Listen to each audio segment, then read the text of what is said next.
I had the opportunity to mentor men and women, and um, it was enlightening because you don't really realize what um, younger employees who have not seen the department, who have not experienced um, life outside of corrections, their mindset. I remember thinking when I left corrections to patrol that I can't believe this is all the Orange County Sheriff's Department because my world was so narrow.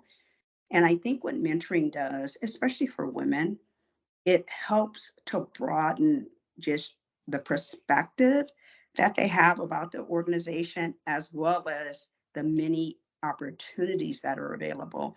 And if you're not talking to someone about them, you about these opportunities, you may not even realize that that's something that you can do. Because I've noticed, and I've done this myself early in my career, you kind of shrink back. I'm not ready. I need to do a little bit more.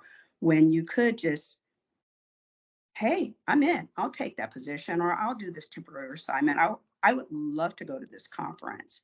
And I think the mentoring program helped allowed me to help other women and men to see the bigger picture. And I think that's why mentoring is so important in law enforcement agencies, because if you work patrol, even in a municipal agency, you only see your piece of it. Yeah, you hear about what other people are doing around the agency, but it may not give you a clear picture unless you're talking to someone who can give you actual facts. Not that what you hear is incorrect, but you can hear it firsthand.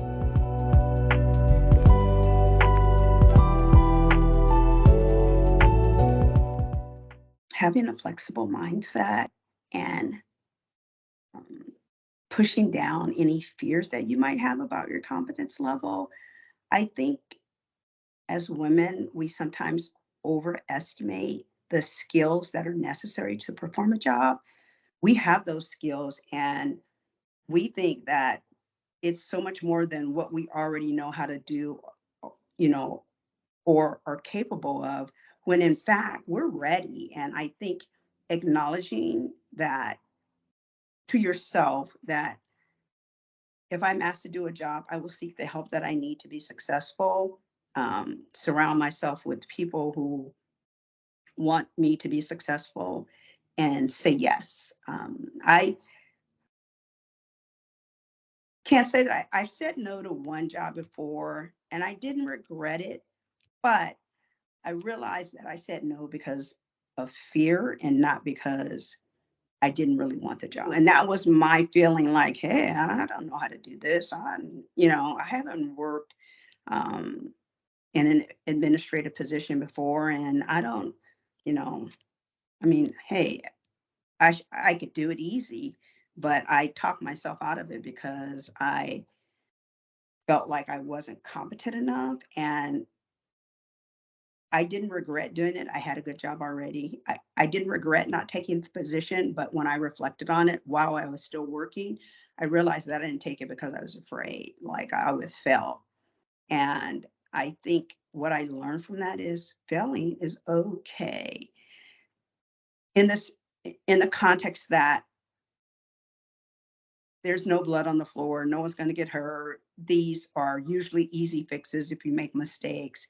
And it's not something that's going to destroy the agency. When you think about failure, you think, oh, it's big, but it's not really. And I didn't realize that early in my career. As I promoted, moved around, was mentored, coach, network, went to conferences, I realized, you know what? I'm so much better than I ever thought I was. I didn't realize it. And then when I did, I realized that there was fear for no reason at all. Because I think as women, we don't recognize that, hey, we are doing the same training, the same work as our male counterparts. And I've never known any of my male coworkers to say no, or, hey, I'm good at this. And they were only okay at a job. You know what I mean? And so for women, I think we feel like we have to do it so much better or get so much more experience or training before we take a position. And that's really not the case. You have to realize, hey, there's so many people willing to help you be successful. It's not just you. I think it's getting better. I was talking to one of the young ladies who still works at the sheriff's department, and she's a sergeant now, and she's doing really well. And I think it's getting better, but I think women still feel that if you ask for help, it's a sign of weakness. I think our messaging for women in law enforcement has to be, if you ask for help, it's a sign of confidence that you don't know everything, but you know there are people out there who can assist you. You know, um, it has to be a mindset that help is good. It doesn't diminish your competence. It doesn't show that you're not confident. It just shows that this one thing you could use support on. And maybe we call help support, I don't know, additional resources, however it can get framed, but it has to be um, an integral part of the mindset of women, especially women who want to promote up, move to Mm-hmm. more tactical focused jobs or jobs that um, have been dominated by men beyond just the law enforcement profession. Like if a woman wants to be on the SWAT team or part of a narcotics unit, you have to be willing to ask for that support to get you in a position to get those assignments if that's what you desire.